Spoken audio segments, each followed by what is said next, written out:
Assalamualaikum warahmatullahi wabarakatuh. Perkenalkan, nama saya Fitria Dewi Nurrahmani dari kelas PKSDB 2018.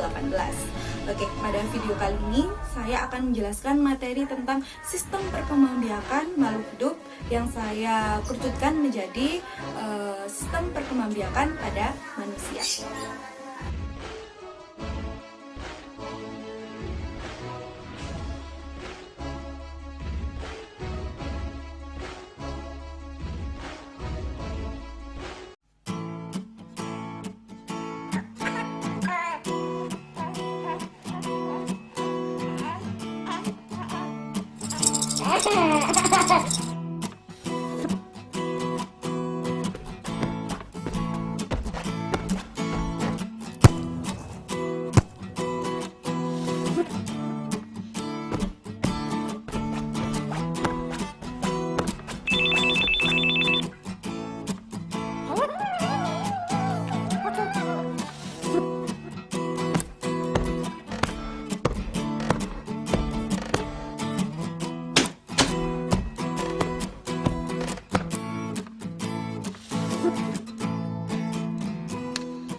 Mari kita bahas materi tentang sistem perkembangbiakan makhluk hidup.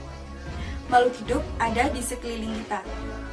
Di lingkungan terkecil pun kita masih dapat menjumpai makhluk hidup. Kalian tahu, makhluk hidup semakin hari semakin bertambah. Contohnya saja adalah manusia. Mengapa terjadi demikian? Setiap makhluk hidup berusaha melestarikan keturunannya dengan cara berkembang biak. Nah, berkembang biak sendiri mempunyai arti yaitu cara menghasilkan keturunan atau anak. Nah, bagaimana caranya manusia bisa berkembang biak? Apakah sama dengan hewan atau tumbuhan? Baik, di sini berkembang biak ada dua, yaitu vegetatif tidak kawin atau generatif sendiri yang berarti kawin. Contoh dari berkembang biak secara vegetatif atau tidak kawin yaitu seperti umbi-umbian, seperti tunas, atau bawang-bawangan seperti itu. Jadi mereka menghasilkan keturunan dari dalam tubuhnya sendiri atau bagiannya sendiri. Sedangkan generatif contohnya saja manusia seperti kita atau hewan-hewan yang melaksanakan perkawinan untuk tetap mempertahankan populasinya. Oke, pada manusia perkembangbiakan dilaksanakan dengan cara generatif atau kawin. Nah, sebelum melaksanakan perkembangbiakan ini, manusia melakukan tahapan atau proses yaitu pertumbuhan dan perkembangan. Nah, di sini bisa kita lihat gambar alur pertumbuhan dari anak-anak sampai dewasa dan menjadi tua. Oke, kalian tahu nggak pertumbuhan atau perkembangan itu apa? Pertumbuhan adalah terjadinya proses perubahan bentuk dikarenakan bertambahnya jumlah sel yang disertai dengan perubahan bentuk yang semakin besar yang membentuk makhluk hidup itu sendiri. Contohnya dari berat badan kita, tinggi badan kita, umur tulang, dan lain-lain. Nah, itu dinamakan dengan pertumbuhan. Sedangkan perkembangan sendiri adalah proses perubahan fungsi organ-organ tubuh menjadi lebih kompleks. Misalkan contoh perkembangan sistem neuromuskuler kita, kemampuan berbicara, emosi, atau sosialisasi. Masa pubertas dimulai dari usia 9 tahun sampai 14 tahun dan akan berakhir pada usia ke-20 tahun kalian yang ditandai dengan berakhirnya masa tinggi badan kalian. Jadi pada umur 20 itu tinggi badan kalian tidak akan bertambah lagi. Oke.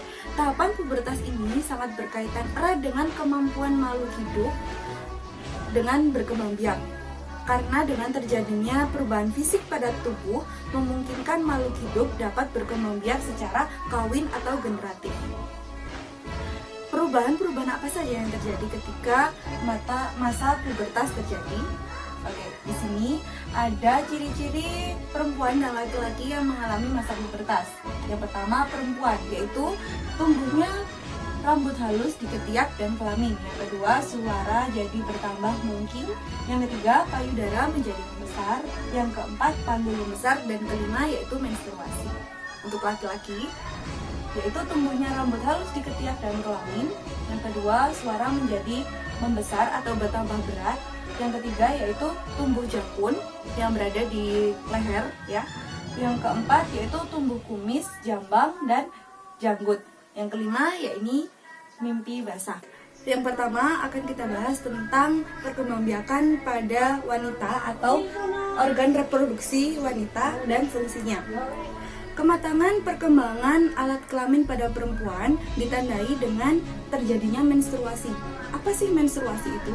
Menstruasi adalah keluarnya sel telur atau ovum yang berada pada indung telurnya, yaitu ovarium, yang tidak dibuahi bersama lapisan dinding rahim yang banyak mengandung pembuluh darah. Pada saat menstruasi, darah keluar sedikit demi sedikit melalui lubang kelamin atau vagina ini. Nah, dan ini terjadi selama 2 hari atau 14 hari. Menstruasi terjadi setiap bulan, 1 bulan sekali atau 28 hari sekali. Nah, namun setiap wanita lama menstruasinya tidak sama atau berbeda-beda.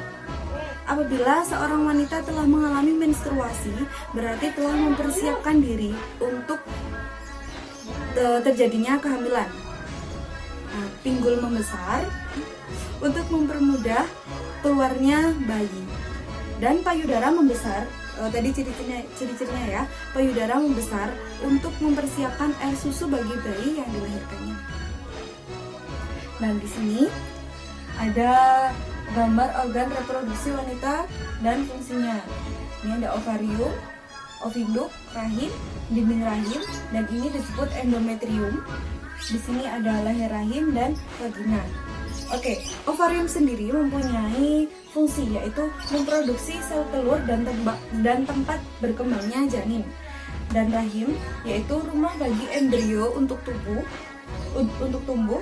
Vagina sendiri yaitu jalan lahirnya bayi di sini saat persalinan serta tempat keluarnya darah saat kalian menstruasi.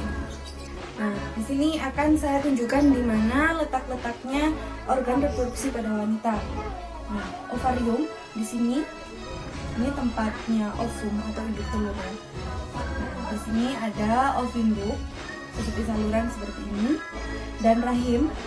Nah, di sini nanti tempat untuk embrio atau bakal bayi tumbuh di sini. Nah, di bawahnya ada leher rahim. Di sini yang tipis ini namanya dinding rahim, dan di bawahnya ada endometrium. Nah, sedangkan nanti tempat keluarnya bayi yaitu di sini tempatnya adalah vagina. Oke, tadi paham ya penjelasan tentang organ reproduksi pada wanita. Sekarang kita akan bahas tentang organ reproduksi pada laki-laki dan fungsinya. Pubertas pada anak laki-laki ditandai dengan dihasilkannya sel sperma atau sel kelamin jantan oleh alat kelamin laki-laki yang disebut oleh testis. Nah, jutaan sperma dihasilkan setiap hari oleh orang laki-laki, sehingga apabila testis sudah penuh, maka sel sperma kemungkinan akan keluar dengan sendirinya melalui mimpi yang seringkali kita dengar dengan mimpi basah. Oke, di sini adalah gambar organ reproduksi laki-laki dan fungsinya. Oke, yang pertama adalah testis. Testis ini adalah organ yang memproduksi sel sperma, dan sel sperma akan keluar dari saluran sperma. Di sini ada saluran yang bernama saluran sperma dan dikeluarkan dari penis. Nah, sperma akan keluar dari arah sini. Fungsinya, fungsi penis adalah organ seks pria dan ini mempunyai 3 bagian, yaitu pangkal atau yang disebut dengan radix, batang atau korpus, dan kepala atau glans. Selanjutnya itu testis, yaitu memproduksi dan menyimpan sperma serta memproduksi testosteron atau hormon pria yang menghasilkan sperma, atau dia adalah hormon yang menghasilkan sperma yang berada di dalam testis ini. Oke, dengan terjadinya perubahan dalam tubuh, seorang perempuan dapat menghasilkan sel telur, sedangkan laki dapat menghasilkan sel sperma. Dengan hal ini, membuktikan bahwa manusia melakukan perkembangbiakan secara generatif atau kawin dengan menggabungkan sel dari seorang wanita dan sel dari seorang laki-laki. Oke, selain itu, dengan adanya perkawinan atau perkembangbiakan ini harus dilakukan sesuai prosedur yang dianjurkan oleh pemerintah tentunya. Oke, selanjutnya yang terakhir yaitu selain perkembangan atau perkembangbiakan yang dilalui oleh balita atau orang dewasa, pertumbuhan kita selesai pada umur 40 tahun. Nah, pada umur 40 tahun ini, tubuh kita akan menua dengan cepat. Masa ini disebut dengan usia lanjut. Masa usia lanjut ini ditandai dengan kulit menjadi berkeriput, tulang-tulang semakin rapuh, otot semakin lemah, rambut semakin menipis dan memutih atau beruban. Pada akhirnya, fungsi organ dalam tubuh berhenti dan suatu saat seseorang akan meninggal. Oke, baik, itulah penjelasan dari materi perkembangbiakan makhluk hidup khususnya manusia. Oke, akhirnya selesai juga materi tentang sistem perkembangbiakan makhluk hidup khususnya manusia yang telah kita pelajari. Semoga materi yang telah kita pelajari bisa bermanfaat untuk kalian semua. Dan jangan lupa untuk tetap semangat belajarnya. Terima kasih. Wassalamualaikum warahmatullahi wabarakatuh.